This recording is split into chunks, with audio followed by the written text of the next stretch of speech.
I call the meeting to order. The public can attend the meeting in person.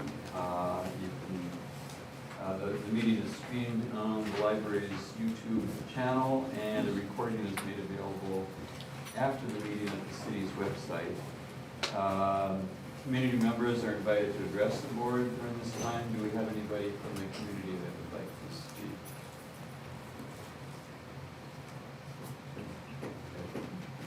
Okay, call to order, roll call. Angela? Present. Dee? Present. Laurel? Here. Craig? Here. Adam? Here. And Nick. Okay.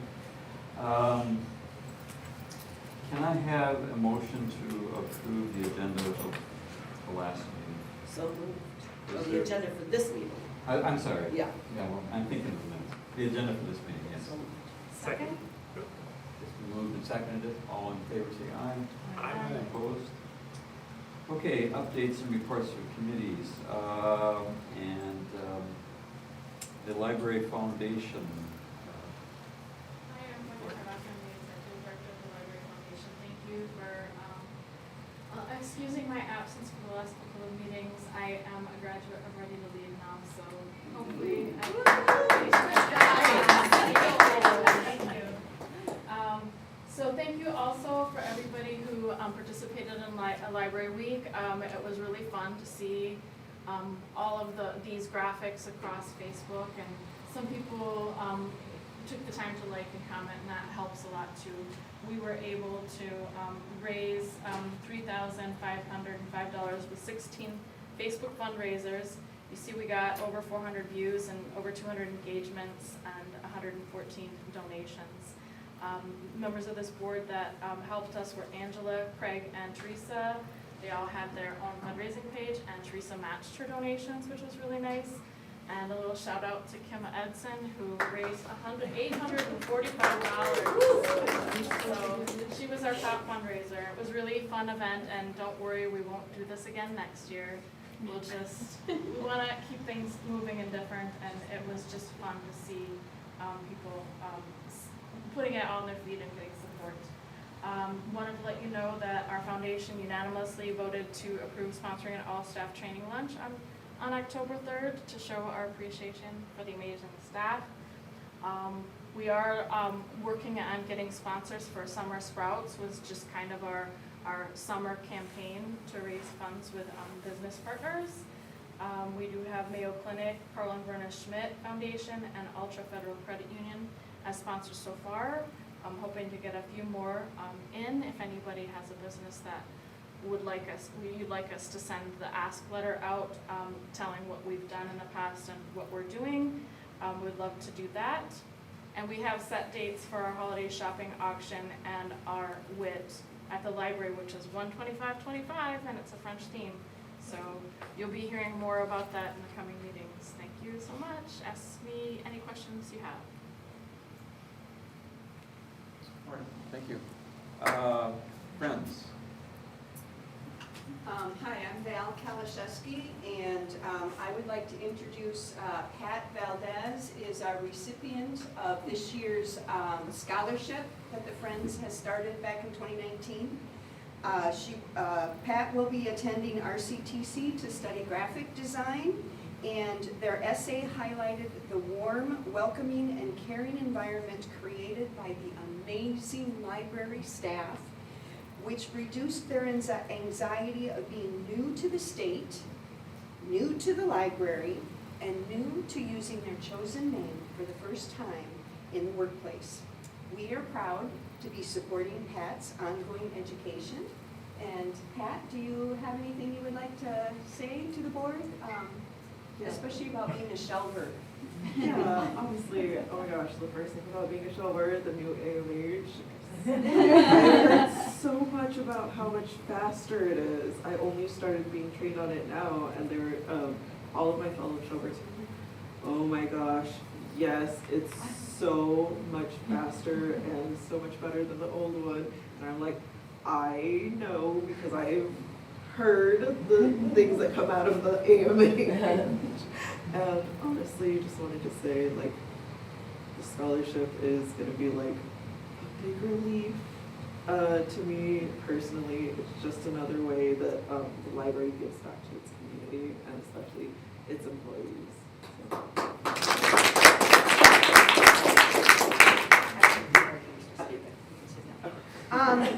So at the last meeting, somebody asked if I could give a follow-up from last year's recipient, and I did get a response back from Jacob. He sent this beautiful letter.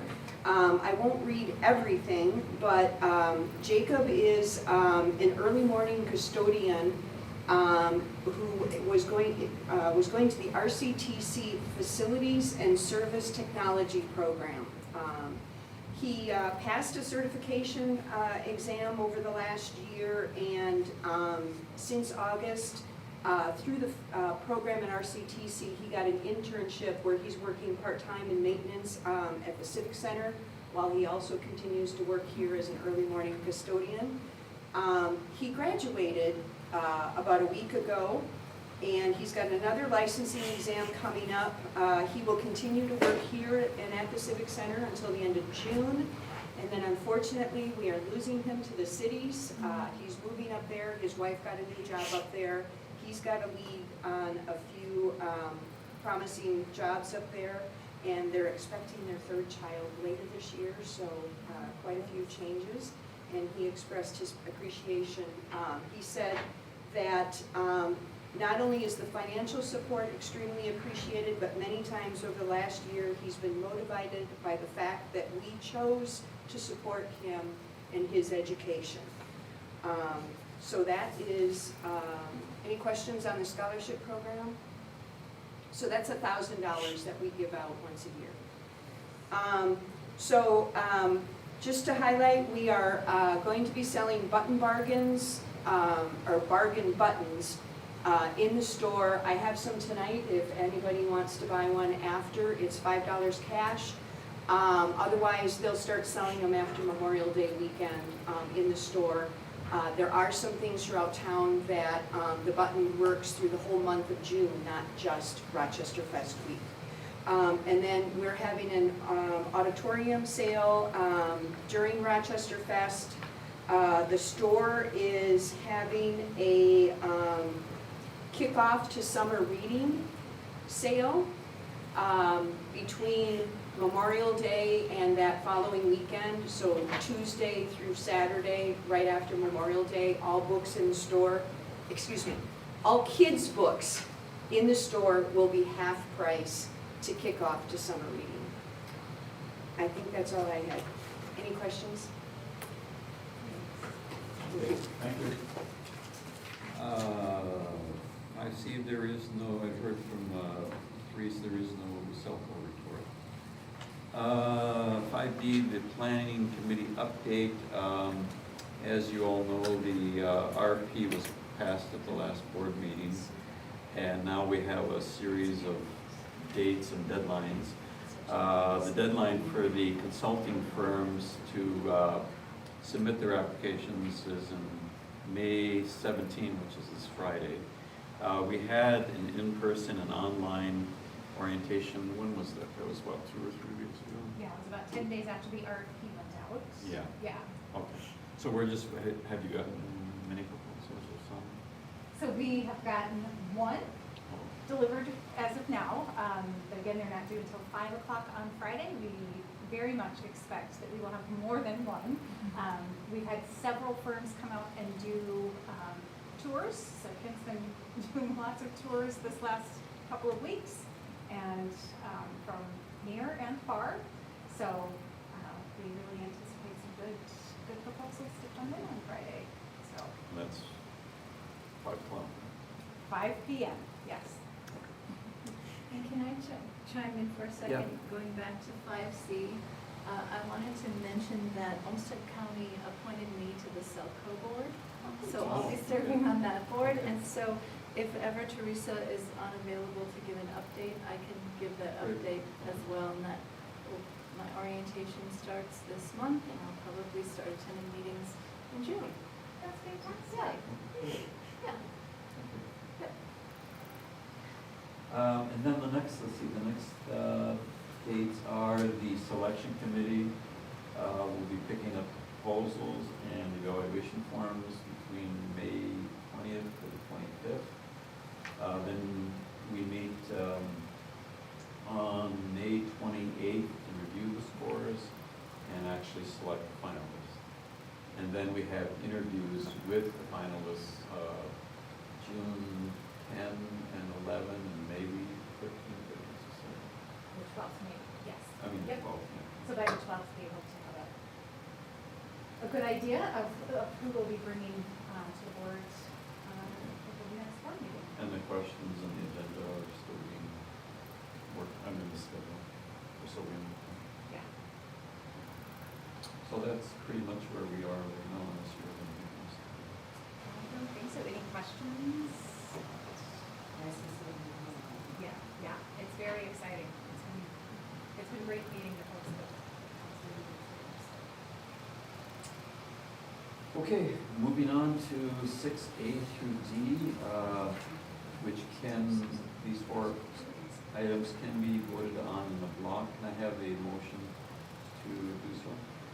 I move that we hold consent items. Is there a second? Second? Moved and seconded, all in favor say aye. Opposed? Motion carries.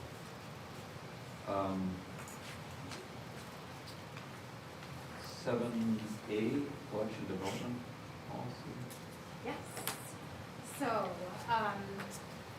tonight we are gonna look at our request for review, because we have a recommendation for a policy update. And this originated because we had a number of teammates that attended the Public Library Association conference back in March. And our teammates that attended, many attended the Meet New Censorship Tactics session, and there were some really great takeaways from that session. They really talked about how libraries can better prepare themselves. We, of course, have a really great collection development policy that was approved by the board in 2021, but they had some other ideas of ways that you can kind of tighten your process. It's not a surprise, proponents of keeping access to information open and supporting intellectual freedom. But as we head into Pride Month next month, the largest number of books that are always brought for book challenges happen to be lived experiences or offered by LGBTQ plus individuals or BIPOC individuals. And so ahead of Pride, this is why we're bringing this now instead of waiting later and bringing to the policy committee and then coming back to the board. We felt like it was important to bring this forward now. So I know last month we had some questions about, how often are books really banned, and thankfully many libraries across the United States also protect intellectual freedom and really fight for keeping books in collections and available to their communities. But the number of challenges have increased exponentially over the last few years. Thankfully, again, libraries are committed to intellectual freedom, and often those books do stay on the shelves, but that's due to a lot of proactive work, in my opinion. So, at Rochester Public Library, we have had a really small number of requests for review proposals, a handful, over the last 5 years or so, and we have not had, since I've been here at least, we have not had any come to the board. So I started here at RPL in 2015. We have not had one come to the board. I believe there's been one in your time, Jen, that came to the board? No, zero. No, so it's a 3-tier process. It goes Yes. to the selector first, then it goes to the director, and then if they don't like either of her answers, it comes to the board. Okay. I have had it go from the selector to the director. Okay. So, yes, we acknowledge that it doesn't happen very often, but it's because we have a good process in place, like Kim mentioned. There's that 3-step process. I have signed a couple of letters just in the last couple of years as director, but again, folks usually choose not to come to the library board meeting and ask for folks to be removed. But we did find that there are, in other communities, lots of very coordinated efforts and efforts that can really take a lot of staff time and a lot of staff energy. And so there were some great recommendations from that PLA session. So these are some of the changes that we're recommending, which would mean adopting a change in our policy. Nice. We haven't before said that the form should be completely filled out. So we think it's really important to make sure that the form is completely filled out. I think for the most part, they get mostly full, but it is important. There are reasons that we've asked these questions for a reason. It would be nice to have them completely filled out. Also, a good recommendation is to have one title per form so that you're doing a process per each individual title. One thing too that we feel is important is to make this available to cardholders.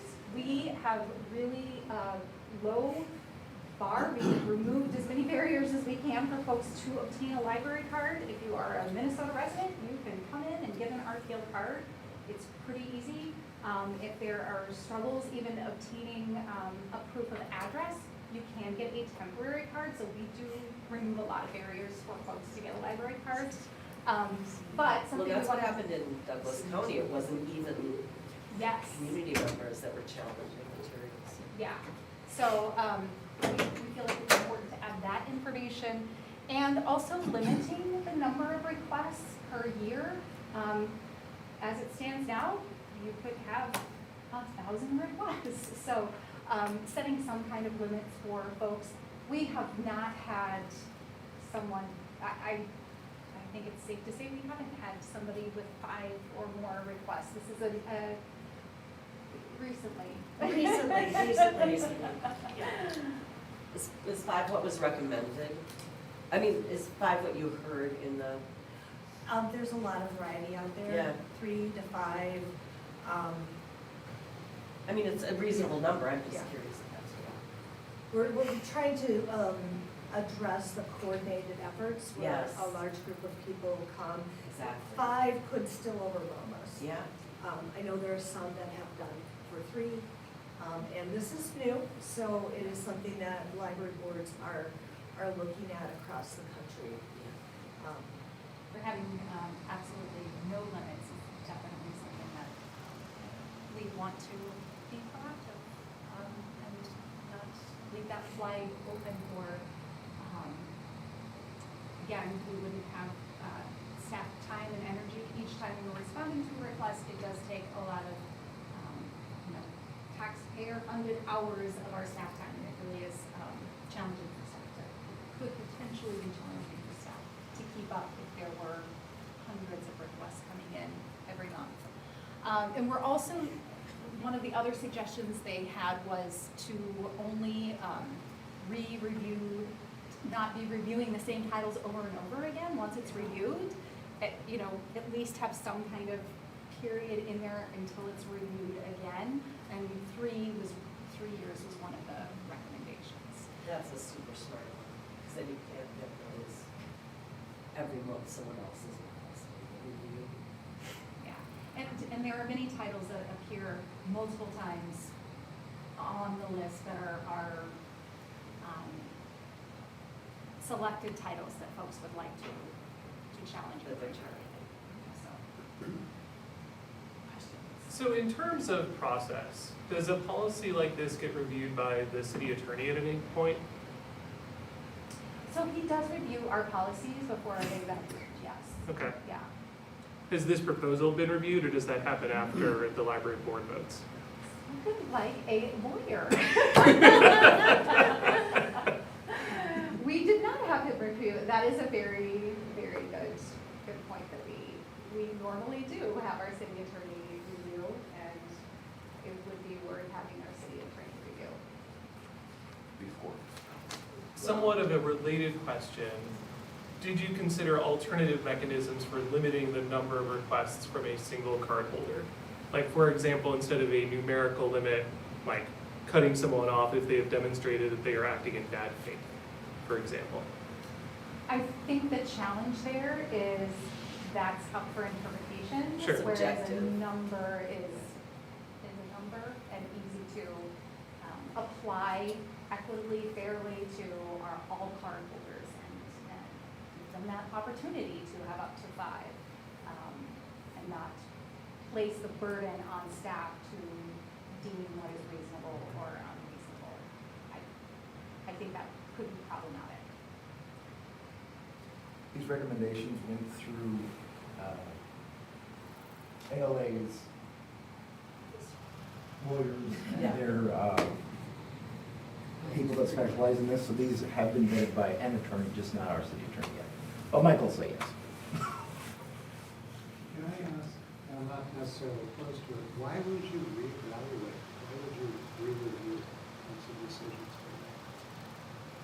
made? I will. So, One of the I have my own thoughts too. one of the things that is happening is there are groups like Moms for Liberty who have these lists that they share across the internet, and you'd have like 5 people submit 25, and this has happened, and it has happened in Minnesota, luckily not here, where they submit 25 titles, 5 people are selecting the same 25 titles. Once we've gone through, and we go through we do take these requests to review things very seriously. Most of the time that we've received them, people have some very legitimate concerns. We want to validate that. We also want to, we feel that it is important as stewards of the taxpayer that we have a justification for why we purchased something and evaluate it. So like the most challenged book is genderqueer. If the library staff have reviewed that, gone through that process where we have done the research and made a response, this would prevent 25 different people from continuing to submit requests for that same book to be reconsidered. We'd have to wait 2 years. Why ever Yeah, why ever Yeah, request? why Because- ever re-review? Which I Because agree it needs to be done. everybody has a right to question what we do and why we do it. And the validity of the response when we okay. last so long. Yeah. Or, yeah, Yeah. social things change. Of the 25 years that I've been here, I'm always surprised at the challenges that I do get. It's not always what I expect to get, and I haven't always had the same title, but we're starting to see that across the country. If you saw that graph, the reports have just skyrocketed.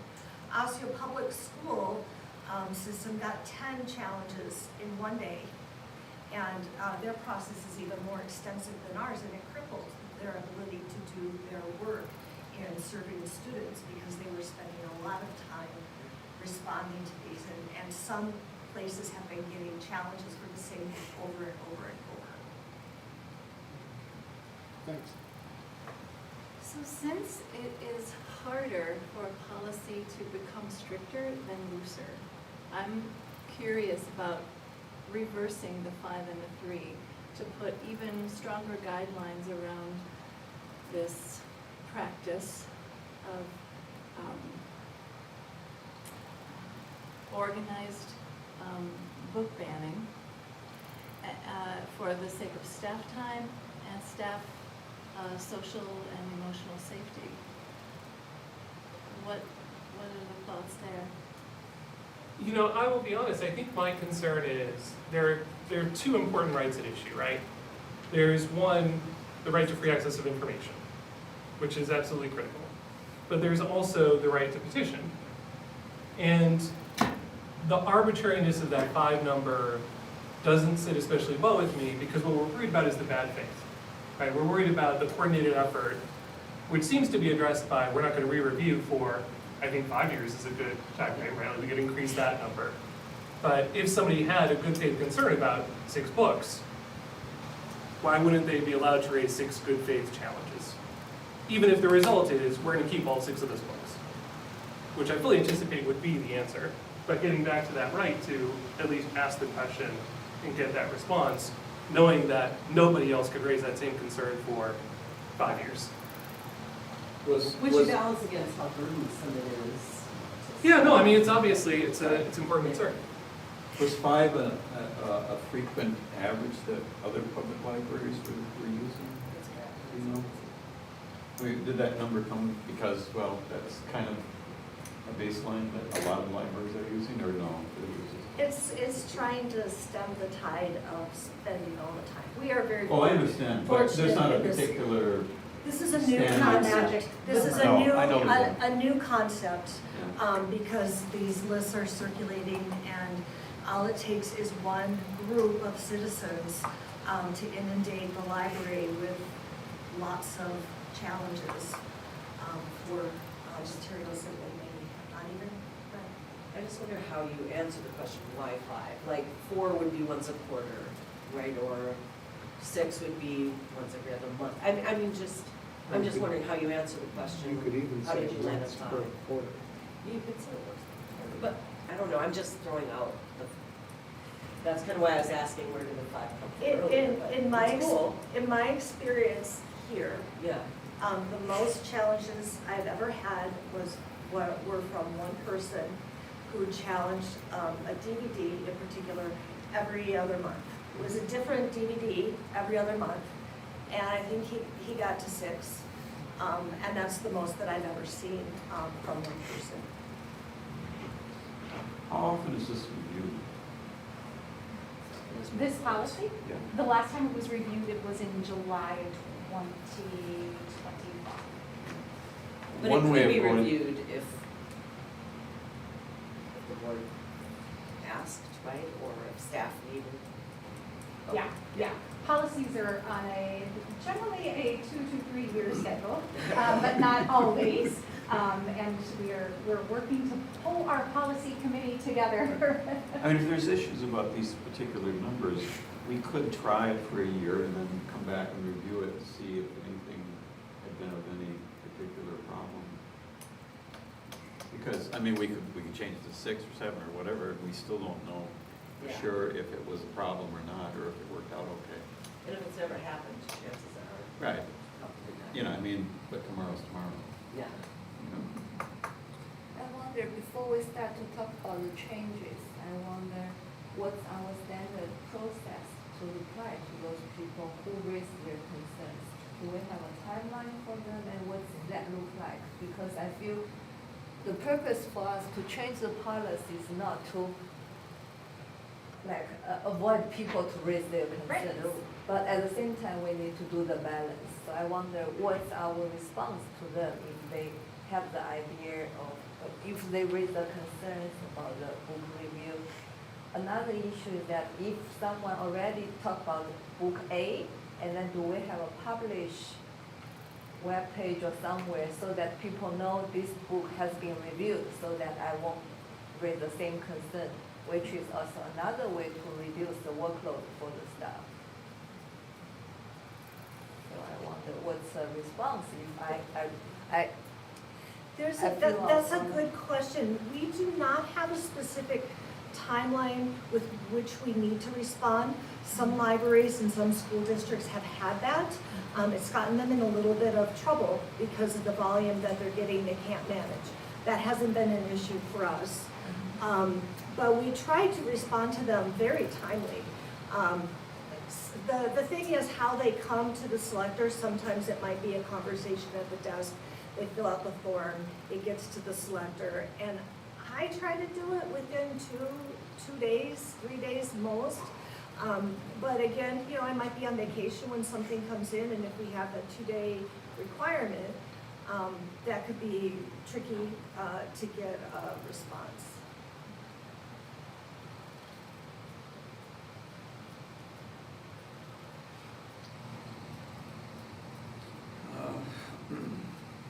Are you asking for the board's approval or the vote on this? So what we're asking for is a change in the policy, changing this specific language. Which requires the There's- board approval. Correct.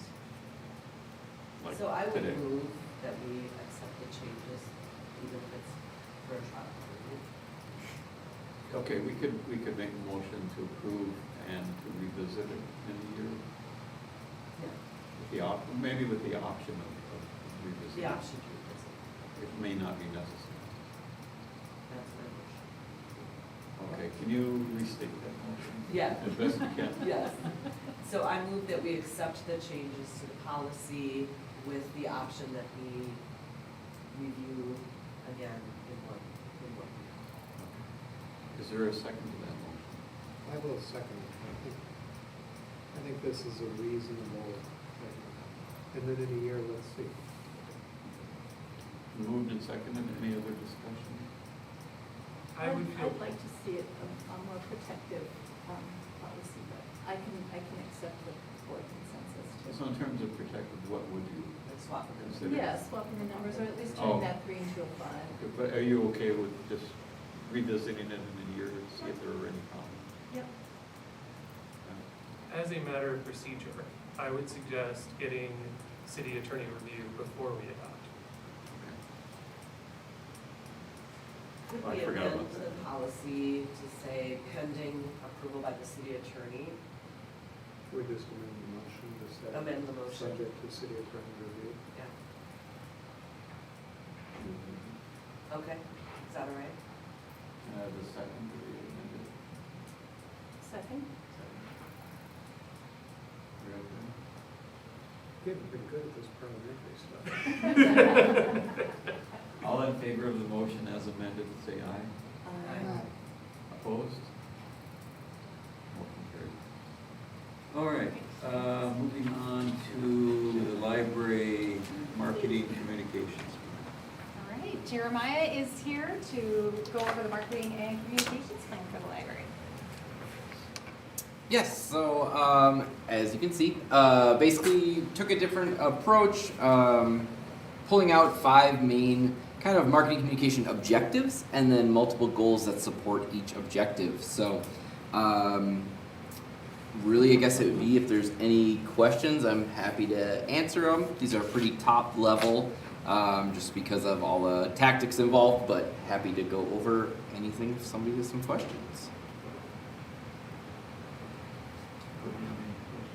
Yeah, Yeah. Do you feel it's manageable the way you got it? Yeah, I think so. It's bringing it to the table now. I mean, a lot of the things have kind of already been underway. So there are some that we've already actually completed pretty much today. So in objective 2, goal 2.3, participate in the all city mailer. I finalized the design approval. It's going to print. It should be out the last week of May, maybe first week of June. And that'll be going out to 63,000 households in Rochester. And we've got trackable links on there to see if that mailer is worth the expense and to be able to gauge. So, yes, I think so.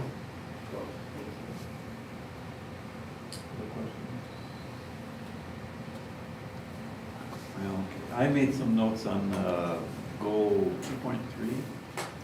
Participate in the all-city mailer Yep. and analyze the results from an all-city outreach approach for communicating with current non-library customers. Would some of that maybe, the approach or the insight into how to do that, would some of that perhaps come from the findings of the selected consultant that we have? Some of that lead into this? Yeah, definitely. I mean, the consultants will be able to get much more detailed. We just have, did somebody click the link? Did it result in a card? And then watching the census tract saturation rates change.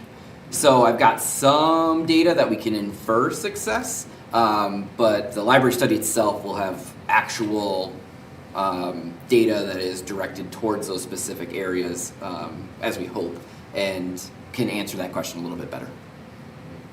And then I remember we looked at those sections, in terms of the active use in relationship to income. Yep. 44% versus. So then I made another note saying an all-city mailer, and I said necessary. Why not more focus and more effort towards those low percentage areas? If you're going to have an all-city undertaking, it would be you would just do it the same with everybody, but since we're looking at some low numbers in some areas, wouldn't you do a little bit something different in those? So this all-city mailer is a project led by the city, so with all city departments. You're just jumping in? We're jumping in at a much cheaper rate, so should be, I think, $2,400 when all said and done for our 2 pages to reach 63,000 households. If we were to do targeted postcards like we did for the book box, you could pick maybe 1 or 2 census tracts, do a double postcard mailer, and you're looking at $4,000 just for those 2. So this is an opportunity, to do some cost saving, really, because I want to say roughly the number for this mailer was somewhere in the $25,000 range to hit all households. And by doing it through the city, how much is it? So we're paying about $2,400 for our 2 pages. It's a 20-page mailer. Which brings me to goal 3.2, increase census tract market saturation levels across all areas of the park. Yep. So I put an answer, how? And I said via goal 2.3 or? So this is actually. This is gonna take some thinking, I think. I mean, you know that. Yeah, it's just multifaceted. So with the 5% across the board, anything that we do leads into that. So already from January through May, we've seen a 1.5% median across. So we're already kind of on our way, and that's prior to our summer reading program, summer playlist that'll kick off here. And with that, we've got more specific outreach. We've got the forward concerts that the Bookmobile goes to, which has worked really well in our favor last year, for card sign up for non-traditional customers that may not make it downtown. We have bus advertising going out again this year, which worked really well for us with the Weekend Hours campaign last year. And that's focusing on summer playlist in multi-language. So we actually are putting the different languages for summer playlists on the buses and sending them around town. So there's a lot of different things that play into that 5% growth that we're shooting for. So if you had this blanket target, which is 5%. Yep. That would mean by the end of 2024? Correct. Which would mean the low income 28% figure would increase to 32 at least. No, it wouldn't. It's across the board. So that technically could adjust. Any different census tract could go up or down. We also see a change with the percentages because new construction going in and people moving into new developments then adjust those census numbers as well. So if we didn't see that 28% go up very much, then eventually we'd have to come back to it and see what we can do. Correct. Yeah, we just don't have the budget to target all these specific areas. It's just not feasible. We'd have to go to the city council for that, if we came to that point. If the number is stubborn and doesn't move, and we think we could do something to help, then we would And I put think together that's a why plan. we're doing this study it's multiple reasons, not just the study of the spaces, but also study of how we are reaching and working to reach community members, and also, the product, and is that meeting the needs of community members, so it's definitely multifaceted. And, I mean, obviously, we want to see growth everywhere. Right, so this would be a but we really strong do basis to say, well, we've tried this, we've done this, we need help for this particular area, for this purpose, if it were to go to the city council. If that's something that does rise to our top level of needs, our finance committee prioritized asking and requesting additional money for part-time dollars. So, I mean, that does take priority right now over marketing, and as much as I love to spend marketing dollars, I would still advocate that people really make, do all of that, the work that makes the library what the library is. So in the prioritization, I would be hesitant to ask just for marketing dollars right now if that meant losing out on Without part-time having dollars. done this first. And I mean, it has to be in balance of all of the other needs. So we have not had an adjustment in our marketing budget. Neither has there's been small adjustments citywide in marketing dollars because really a lot of city funding to a lot of departments goes to people because people are making that work happen. So it's a complicated, layered answer. Yeah, I know. And this is where we do love the support, really kudos to both Foundation and Friends who are supporting a lot of our marketing efforts. That's where we get a lot of, we've gotten some additional marketing dollars to do some really great things. The bus ads, for example, later this year, the big open house without our supporting organizations. Those are some of those things that wouldn't happen. But yes, do I wish our marketing budget increased? Yeah, I guess as long as we keep ourselves responsive to these lower numbers, if they don't, Yeah. you're aware. Okay, any other questions? Okay, 9A, strategic highlight, receiving filing update from Kim about upcoming voter registration and candidate forms and minutes. Yeah, before we jump into Kim, this is a reminder, we had a discussion at my evaluation about different ways that we could engage with the strategic plan a bit more. The strategic plan was approved right before COVID, so it really did kind of, we lost some of those opportunities to be more visionary and be sharing what we are doing to meet those community needs identified in the strategic plan. And Kim was willing to take the first one of these strategic highlights that we'll be bringing every month to the library board. So I'll turn it over to Kim. I think there are some slides that were created for this. Strategic, oh gosh, I can't see that far back. Community members are engaged in the community issues that they care about and that affect their lives. I don't know about you, but some people might be aware there's an election this year. And that is a community issue that impacts a lot of folks. We have learned that elections have consequences. So we do partner with the League of Women Voters. I think we could go to the next one. And here it was big, so I could have read it from back there. So we do partner with the League of Women Voters on a couple different levels to help increase engagement during the election season so that citizens are informed about the issues that face them. We have a couple different things that we do. We have forums that we partner with the League of Women Voters, the Post Bulletin, and the Rochester Area of Commerce. What's really nice about these voter forums is they are very purposefully nonpartisan. We work very hard to establish fair rules that apply to everyone across the board. Those forums, we have them for nonpartisan races for the primaries and then for the general election. Which forums we have and what date will be determined by how many people file for each eligible office. So we are planning in June, late June, early July, forums for the primary, and early voting kind of pushes our need to have the forums a little bit earlier than in past years. And then the general election forums happen in the fall, usually around October, September, sometime in that area.